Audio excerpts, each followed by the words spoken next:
بعد اكتر من سنه على السوشيال ميديا والحمد لله قدرت اعمل فيديو زي ده دلوقتي، ومش قادر اقول لكم انا كنت بحلم قد ايه بفيديو زي ده ان هو يتعمل عشان اشرح بالظبط ايه هي ايكوم ارك وايه هو هدفها وازاي انا هدفي الوحيد ان انت تنجح وتعمل فلوس اونلاين. فالفيديو ده هو عباره عن شرح كامل لايكوم ارك وايه هي السيرفيسز اللي موجوده او الخدمات اللي انا بقدمها عشان تساعدك انك تبقى سواء فريلانسر، تفهم في الاي اي، تشتغل في تجاره الكترونيه، تبدا تعمل في المشروع اللي انت بتحلم بيه او نفسك انك تعمل حاجه وتبدا من جديد في حاجه مختلفه. فان شاء الله هتلاقي كل حاجه متغطيه في الفيديو ده.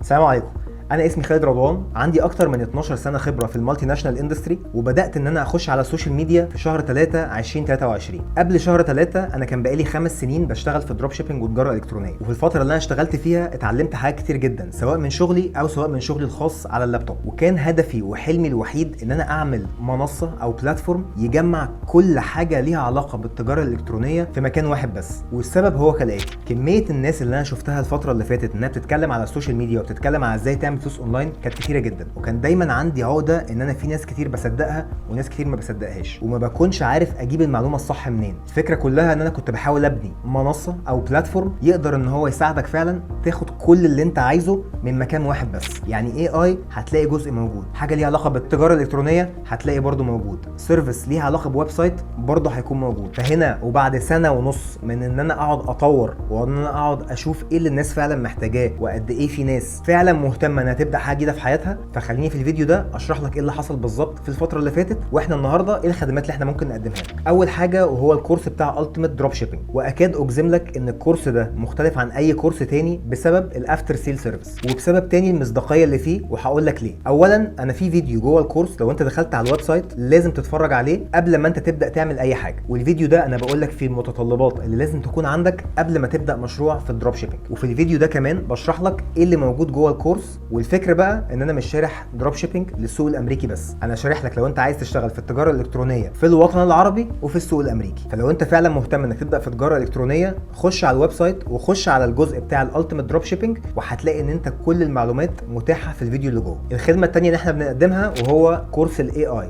Ultimate AI Guide. وخليني اقول لك الكورس ده هدفه ايه بالظبط. الكورس ده هدفه انك تبقى مش بعيد عن الدنيا اللي بتحصل دلوقتي. يعني مين فينا ما سمعش عن الاي اي او عن الذكاء الاصطناعي او كل يوم بيشوف بلاتفورم جديد او حاجه بتحصل هو مش فاهم عنها حاجه؟ الكورس ده انا بحاول اجمع لك فيه كل او اهم الابلكيشنز او البلاتفورمز اللي تتعلق بالاي اي وتقدر تستخدمها ازاي في انك تبقى فريلانسر. لحد النهارده الكورس متكون من 9 بلاتفورمز مهمين جدا، وبدي لك فيها كبسوله في اخر الكورس بقول لك الناس اللي في مصر او بره مصر ممكن يكسبوا كام لو استغلوا الاي اي بلاتفورم ده بطريقه صح. والحلو كمان ان الكورس ده هيفضل ابديتد. يعني ايه؟ يعني كل فتره هتلاقي ان انت لو انت مشترك جوه الكورس هتلاقي ان في بلاتفورمز جديده بتنزل عليها، عشان لو مفيش حاجه من دول عجباك اي حاجه بتنزل بعد كده انت مش هتصرف حاجه زياده عن اللي هينزل، وعلى الاقل تبقى فاهم كل حاجه بتحصل في العالم ليها علاقه بالاي اي والبلاتفورمز دي بتشتغل وبتعمل ايه بالظبط. وعشان السؤال ده اتسال لي كتير جدا، الكورس ده ينفع لكل الاعمار. يعني لو انت واحد عايز تشتغل كفريلانسر، او لو انت واحد او واحده عايزين ولادكم يبداوا ان هم يهتموا بالشغل بتاع الاي اي، او على الاقل يفهموا البلاتفورمز دي بتعمل ايه بالظبط. الخدمه الثالثه وهم عباره عن كتابين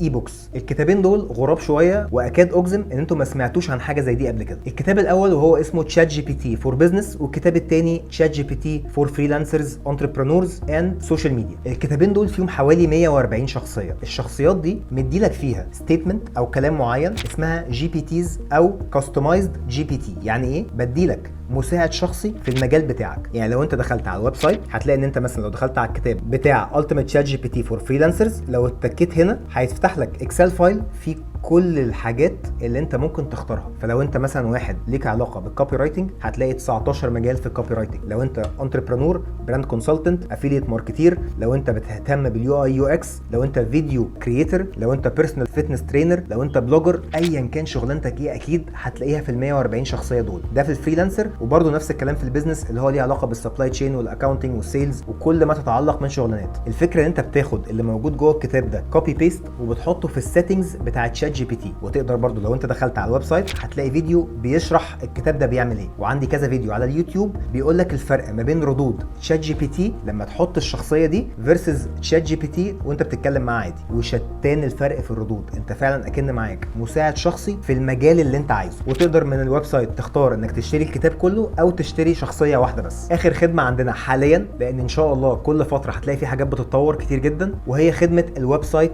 كرييشن. يعني سواء انت عايز تعمل ويب سايت على شوبيفاي وتشتغل في السوق الامريكي، او عايز تعمل ويب سايت على بلاتفورم اسمه ايزي اوردرز وتشتغل في السوق السعودي بالكولابوريشن اللي احنا معانا مع شركه تاجر، هنقدر نعمل لك الاثنين. وبرده لو انت دخلت على الويب سايت هتلاقي برده فيديو جوه الويب سايت بيشرح لك بالتفصيل ايه الحاجات او المتطلبات اللي احنا محتاجينها قبل ما نبدا نعمل كرييشن للويب سايت بتاعك او المتجر الالكتروني بتاعك. اخر حاجه عايز اقولها، هتلاقي في الويب سايت ده كل الحاجات دي عشان بس تساعدك انك تعمل اول دولار اونلاين، وانك ما تبقاش بعيد عن اللي بيحصل دلوقتي في العالم كله. وخليني اديك نصيحه واحده بس قبل اي حاجه، لو انت عمال بتسمع من بني ادمين ان مفيش حاجه اسمها شغل اونلاين وان مفيش حد بيكسب فلوس اونلاين، يبقى الناس دي تاكد مليون في الميه انها ما جربتش بنفسها. هل في ناس فشلت او ربنا ما وفقهاش؟ طبعا، بس عاده ما بيكونش اسمه فشل، بيكون اسمه انت جربت وربنا ما وفقكش في حاجه زي كده، وبتشوف على الحاجه اللي بعديها، لان انت ما عندكش فرصه غير انك تكافح مره واثنين وثلاثه وفي كذا مجال لحد ما ربنا يوفقك وتوصل فعلا للي انت عايزه. يا ريت ما تصدقش كل الناس اللي بتتكلم على كل حاجه وهي ما جربتهاش. لو حد فعلا جرب بنفسه وما نجحش او ربنا ما وفقهوش، يبقى فعلا ربنا مش رايد له ان هو ينجح في الحته دي دلوقتي، لكن مش معنى كده ان انت كمان مش هينفع تنجح فيها. ياما ناس عملت مطاعم او قهاوي او مشاريع صغيره بسيطه ما نجحتش، وناس تانية عملت نفس المشروع وبرضه نجحت. فيا ريت ما تاخدش قرارك عشان في حد تاني قال انا ما عرفتش او انا ما قدرتش. فالنصيحه الوحيده اللي انا عايز اقولها، جرب بنفسك وان شاء الله ربنا يوفقك. واخر حاجه، انا كل هدفي وكل حلمي في اللي انا بعمله ده ان فعلا اخلي يكون في باب رزق جديد للبني ادم اللي بيشتغل على حاجه زي كده، لان لو انت قدرت تعمل دولار واحد اونلاين فده معناه ان انا رسالتي اللي انا بحاول اقدمها بتنجح ولو ل1%. فيا رب الفيديو ده يكون مفيد بالنسبه لكم، واتمنى ربنا يوفقنا جميعا. السلام عليكم.